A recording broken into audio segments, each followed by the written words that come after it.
Aujourd'hui, je vais parler des pièges qui ont détruit des milliers d'investisseurs crypto, trois en particulier. Tout à l'heure, j'étais en coaching avec un gestionnaire de fonds et il me disait qu'il avait connu des gens qui avaient tout perdu, leur capital. Après plusieurs années de bear market, on va considérer que malgré la respiration qu'on a eue en 2023, disons que le début d'année 2024 a été assez mortel, ou en tout cas la mi-année.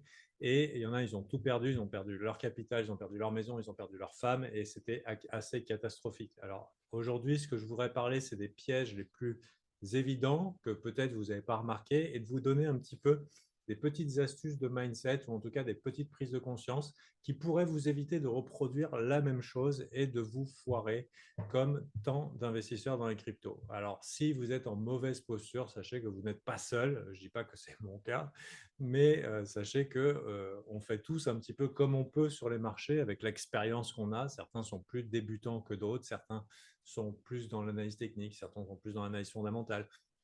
Mais on essaie, entre guillemets, de prospérer à notre façon avec les armes et les moyens qu'on a.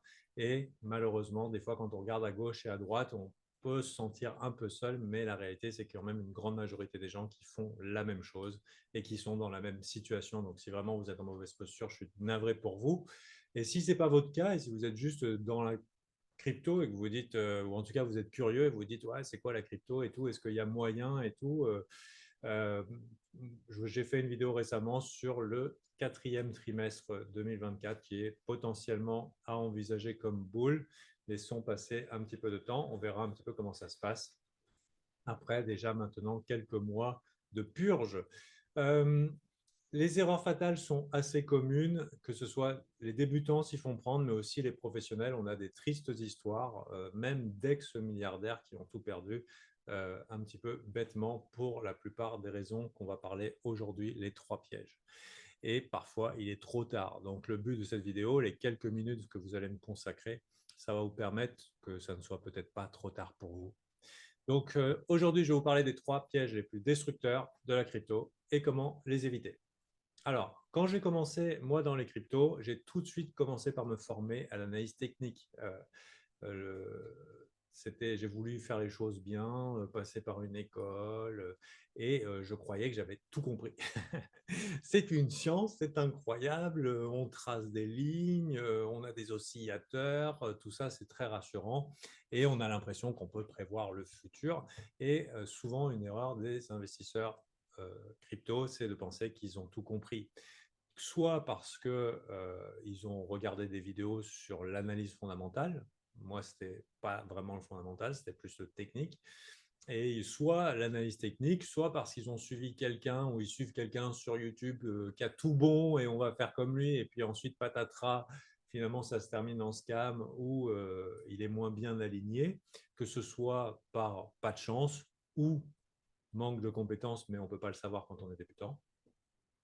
Et je pensais que j'avais juste à bien travailler, à bien aligner mes connaissances et que après ça, l'argent me serait servi sur un plateau. Et non, pas du tout. Il faut quand même il en faut plus, il faut plus que ça. Et c'est pas seulement une question de connaissances. C'est pas plus d'informations qui va faire de vous un meilleur investisseur, malheureusement. Au contraire, puisque si vous accumulez plus d'informations, c'est plus d'informations conflictuelles. Je ne sais pas si vous avez déjà fait expérience dans vos débuts d'aller voir youtubeur intel, youtubeur intel, youtubeur intel, mais il y a lui qui dit que c'est boule et lui qui dit que c'est bear, machin et tout, quelle décision prendre, mais en fait, et on attend la décision parfaite, et bien sûr, quand la décision parfaite, théorique, n'empêche pas ni de se foirer, ou alors c'est carrément trop tard. Et du coup, ce n'est vraiment pas la connaissance qui est l'élément le plus important en matière d'investissement. La plupart du temps, du coup, les gens qui sont déçus un petit peu de leur approche, qui pensaient que ça suffirait, ils abandonnent et ils perdent tout avant de voir le fruit de leur travail se développer parce qu'ils n'ont jamais pu mettre ça en œuvre avec l'expérience du marché nécessaire pour leur permettre d'appliquer leurs connaissances avec l'autre réalité du trading, c'est la part d'incertitude, d'aléa et d'autres choses ultra importantes telles que le mindset, la psychologie, c'est-à-dire entre avoir une stratégie, pas de stratégie, suivre sa stratégie, il y a quand même un paquet de muscles à développer. Et quand on est livré à soi-même, qu'on n'a pas le bon accompagnement ou pas l'expérience, malheureusement, la plupart des gens abandonnent avant la fin. Enfin, avant la fin. Pour eux, c'est la fin, quoi. Il y a la phase apprentissage. La phase apprentissage, ils vont dans l'arène de gladiateurs, mais ils ont oublié leur sac de sport. Tant pis. Euh, et du coup, pour eux, le problème, c'est pas vraiment la crypto. Des fois, ils vont dire ouais, mais c'est la crypto, c'est que des arnaques, ah là là là là. Mais en fait, c'est qu'ils n'ont pas laissé le temps.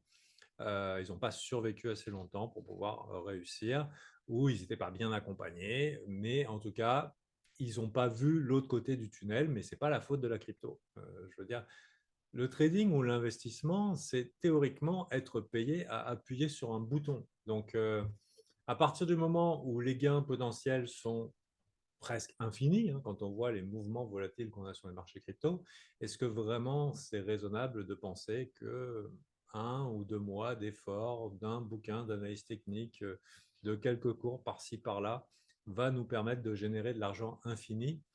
euh, Ça paraît assez incohérent. Je pense qu'il faut un minimum de connaissances, d'expérience, de guidance pour pouvoir prospérer sur les marchés, parce que sinon, il n'y aurait pas de docteur, il n'y aurait pas d'avocat, il n'y aurait pas de policier, il n'y aurait même pas de gens qui iraient au McDo, parce que pourquoi se faire chier à aller bosser si on peut juste, avec quelques efforts et vidéos intéressantes qu'on trouve intéressantes sur YouTube, pouvoir devenir riche facilement.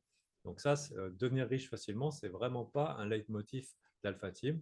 Pour nous, on pense qu'il faut faire les bonnes choses. Et ça demande des efforts. De la même manière que euh, après, il faut bien aussi concentrer ses efforts. Hein. Faut pas faire, c'est pas parce que vous vous donnez du mal que vous allez forcément réussir. Hein. Il y a quand même un panel de compétences à développer que les gens ne parlent pas sur YouTube, que les influenceurs ne parlent pas sur YouTube. Et c'est souvent dans la tête. C'est un mélange de choses. Un, bon, que je ne veux pas rentrer ici aujourd'hui parce que je ne veux pas vous fatiguer. En fait, pourquoi je ne veux pas vous fatiguer? Parce que si je vous dis que pour perdre du poids, il faut faire du sport et pas bouffer, je ne vais plus vous intéresser. Mais je ne veux pas non plus vous dire que c'est facile. Mais voilà, il y a quand même... C'est un métier. Voilà. Ou c'est un métier, ou en tout cas, il y a une agilité nécessaire de l'esprit. Donc, aujourd'hui, on va parler des 3 problèmes vraiment qui détruisent les gens. Le problème numéro 1, l'erreur numéro 1, c'est est-ce que c'est le marché qui vous trade ou c'est vous qui tradez le marché?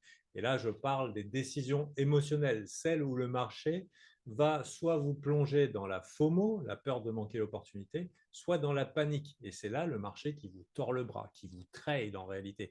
Parce qu'à ce moment-là, vu que c'est décisions émotionnelles impulsives, vous ne contrôlez pas ce que vous faites et vous faites exactement ce que tout le monde fait.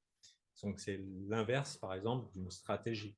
Ça veut dire que si ça monte très fort, oh là là, il faut que j'achète et il faut que j'y aille parce que si ça fait x10, et là, on commence à se raconter une histoire incroyable qui est très séduisante, qu'on va devenir riche très vite, qu'on va pouvoir emmener Bobonne s'installer à Mexico et qu'on vivra dans un yacht. Enfin voilà, quelles que soient les histoires, ça c'est une décision où c'est le marché qui vous force le bras, qui vous force la main parce que c'est une décision impulsive émotionnelle qui dépasse la capacité d'action d'un professionnel ou de quelqu'un qui est avisé sur les marchés et qui en général est comme monsieur tout le monde. C'est-à-dire que ceux qui se retrouvent à agir sous le coup de l'émotion, ce sont la grande majorité.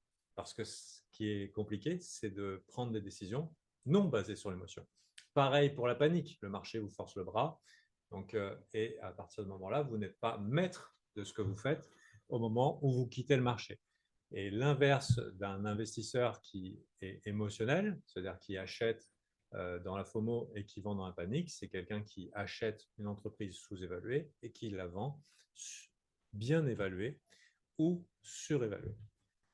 Donc, le marché, dans ces moments-là, est très prévisible et c'est un apprentissage à faire pour se détacher de ça et pour pouvoir réfléchir, disons, avec son cerveau et non pas simplement avec son intuition, son cœur, qui souvent est trompeuse. Souvent, je dis aux membres alpha, le sentiment. Et les gens ne comprennent pas, c'est que le sentiment te ment. Hein, voilà, le ressenti te ment.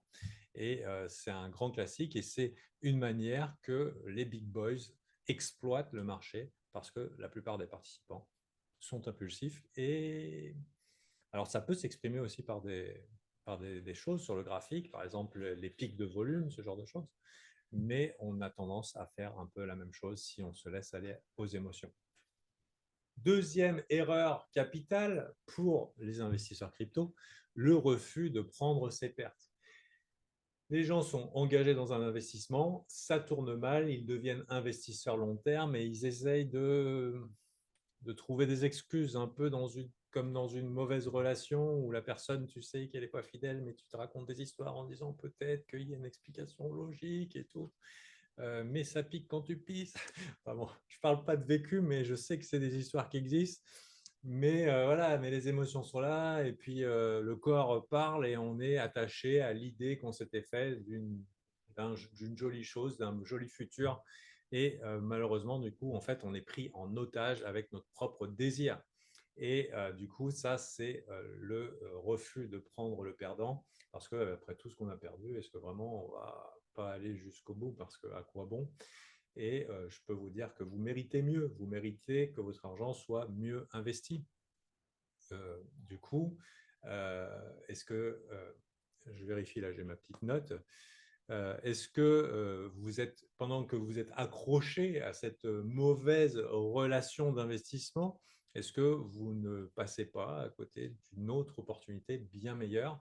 Un bon moyen pour le savoir, c'est un exercice que je propose, c'est en tant que coach, c'est de dérisquer, c'est-à-dire de se mettre en cash et quitte à se réinvestir dans la demi-heure qui vient. Mais le simple dérisque permet de débrancher comme ça un petit peu son engagement vis-à-vis d'un asset en particulier ou le refus de prendre une perte.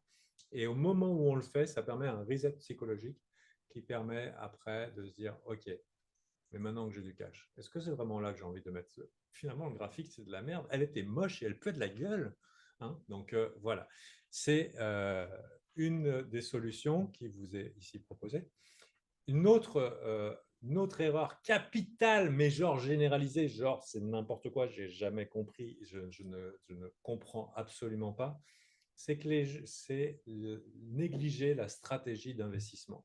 Ça veut dire que les gens vont faire un travail de recherche, mais ils vont négliger une stratégie d'investissement parce que, en tant qu'investisseur, entre guillemets, ça les dispense de faire un bon travail d'investisseur parce que le temps leur donnera raison. Oui, j'investis dans une bonne entreprise, c'est sûr que ça va monter. Ce n'est pas parce qu'une entreprise est bonne que sa valorisation va monter. L'investissement ne consiste pas forcément à acheter des bonnes entreprises, mais bien à identifier des choses sous-évaluées pour les vendre à leur bonne valeur ou au-dessus de leur valeur. Mais ça, c'est quelque chose qui échappe aux gens parce qu'ils tombent amoureux du marketing, de la belle histoire. Et surtout, en crypto, il y a une chambre d'écho où les gens vont chercher des biais de confirmation. Ah ouais, t'as vu, hein, c'est vraiment le futur, c'est le futur. Oui, mais est-ce que tous les participants potentiels sont déjà au courant? Qu'est-ce que vous connaissez qu'on ne connaît pas sur le prix, qui n'est pas encore dans le prix? Donc, du coup, négliger sa stratégie d'investissement, c'est se retrouver à acheter des belles histoires marketing en espérant que, comme par magie, le prix montera à l'infini. Et en fait, l'erreur est de penser que vous n'avez pas à sélectionner vos entrées. Vous avez à sélectionner vos entrées et à la manière que le ferait un trader, mais à d'autres échelles de temps. Donc, il faut quand même créer des stratégies d'investissement qui sont viables. Elles n'ont pas besoin d'être compliquées, mais oui, il faut bien sélectionner l'endroit où on achète pour ne pas simplement acheter le marketing au pire moment. Donc voilà, ce que je suis en train de dire, c'est acheter bas, vendre haut, hein, si vous n'avez pas compris. Voilà, donc ça, c'était 3 erreurs, c'était une petite introduction. Tout ça, c'était qu'un aperçu. Et si ça vous a plu, sachez qu'on consacre 5 soirées de la semaine prochaine dans le défi Crypto Invest. C'est entièrement gratuit avec les pièges qui ont eu tant d'investisseurs. Et avec Thomas, on consacre 10 heures de notre temps, 5 soirées de 2 heures, de lundi à vendredi. Il faut vite s'inscrire avant que ça ferme.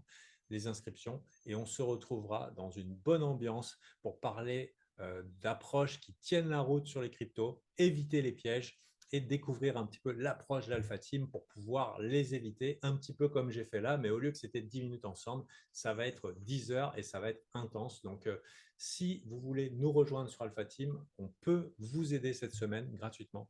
Et c'est la semaine prochaine. En plus, ça peut faire un très bon départ pour le quatrième trimestre 2024 qui peut s'annoncer sympathique après quelques turbulences. J'espère que ça vous a plu. Je regarde le graphique et je regardais les turbulences.